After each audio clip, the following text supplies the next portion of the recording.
It's the 22nd of May, 2011, and this smiling face is all over the Irish newspapers. It's Queen Elizabeth, and inside the Sunday Times, it's the picture story of the week. Front page of the Times tells a story of Her Majesty, a majestic visit. Another story about Leinster and its rise from a really terrible first half to race back from the brink to win another Heineken Cup. Other papers we'll get to. A big week, so I bought a lot of papers.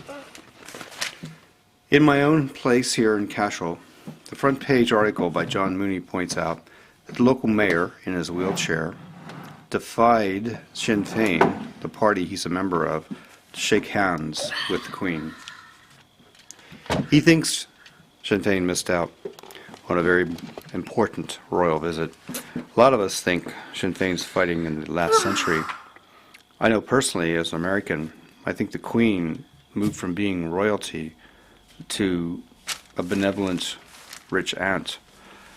And the billions of euro of new trade and tourism that are going to follow her are remarkable. Some really good images of the Queen's visit in a lot of the papers.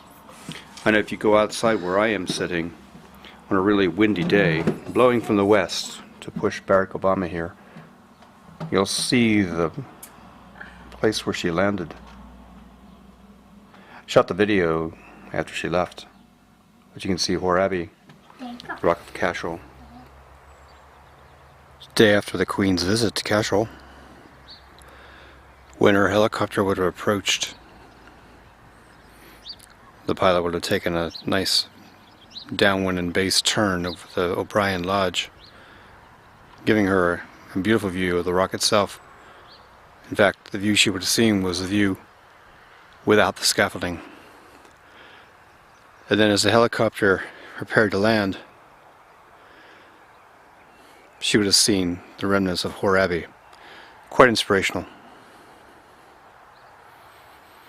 And then she would have walked west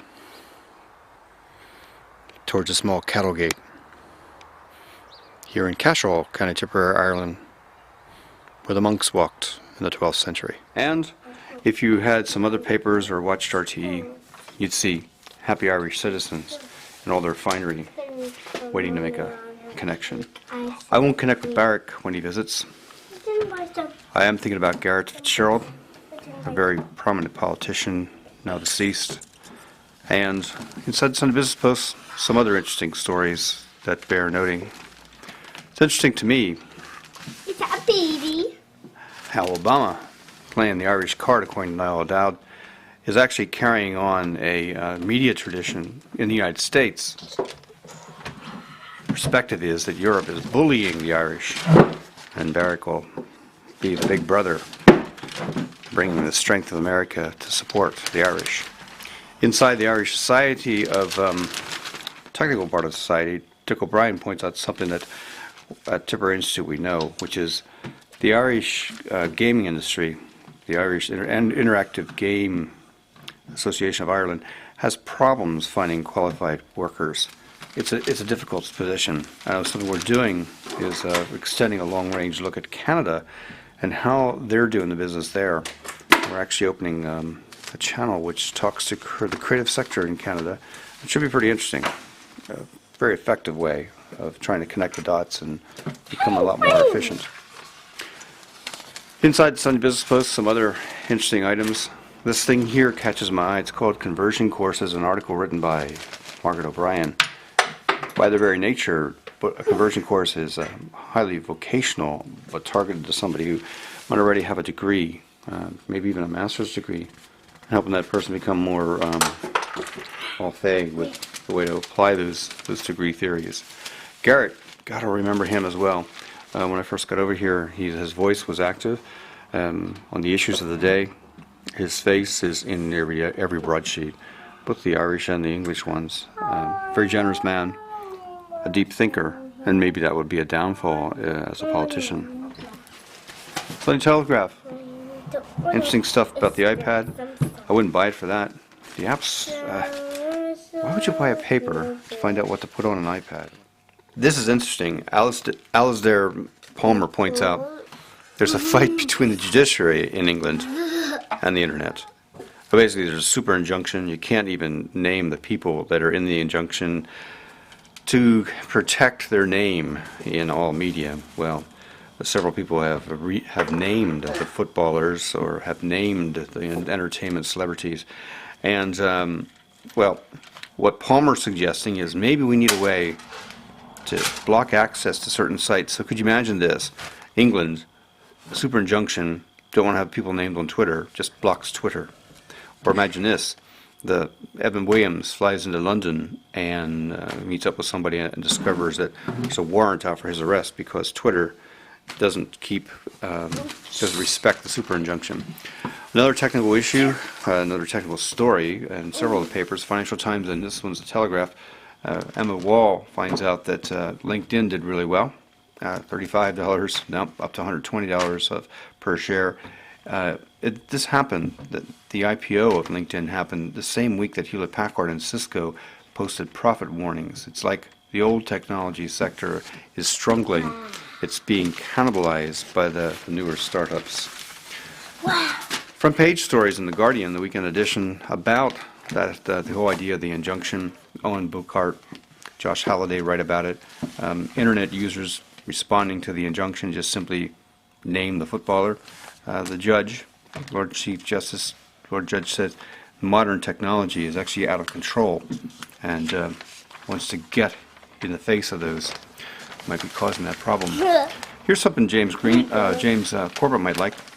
The story's in the work section of The Guardian. It's entitled A Co-Workers Revolution. James was talking about co-working years ago.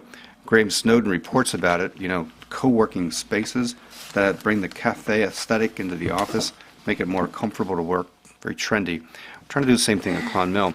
It's hard getting people who just think about white cubes to understand you have to configure places with stuff. This is what it looks like across the street. So Queen lands underneath the shadow of the Rock of Cashel. Over on this side was Hoare Abbey. That's O'Brien's Lodge. I can see some of the footage on youtube.com/topgold. The royal visit, County Tipperary. She walked to the Rock and did not meet up with a lot of locals. In contrast to Cork, where the whole city turned into a party. The Observer makes the point inside the paper about something I'm concerned about, which is access to things like education. Daniel Boffey writes a story about if you don't have net access and you're a child, you're going to be left behind in the exams race. And specifically, they're claiming, according to the E-Learning Foundation, that 1 million children's exam results will be one grade lower because they don't have net access. And the important thing there is it's net access, not a computer, just access to the internet. Digital Tools, the deputy editor of the Irish Times, gets a column in the comments section of the Observer. Ireland has grown up, he says, and he points out the Queen did everything right, exactly right. Magnificent visits, transformed the meaning of the visit. Tory thought she was a happy person to be in Ireland. Positive message, and it just underscores self-confidence. Now, if it would stop windy rain, we'd be outside using the clues that we have from the Best of Chelsea, which is an insert to the Financial Times. The FT weekend is this weekend. I'd buy it. Seriously good stuff, especially in the magazine section. Many of the articles I referenced about technology and innovation also covered by the FT.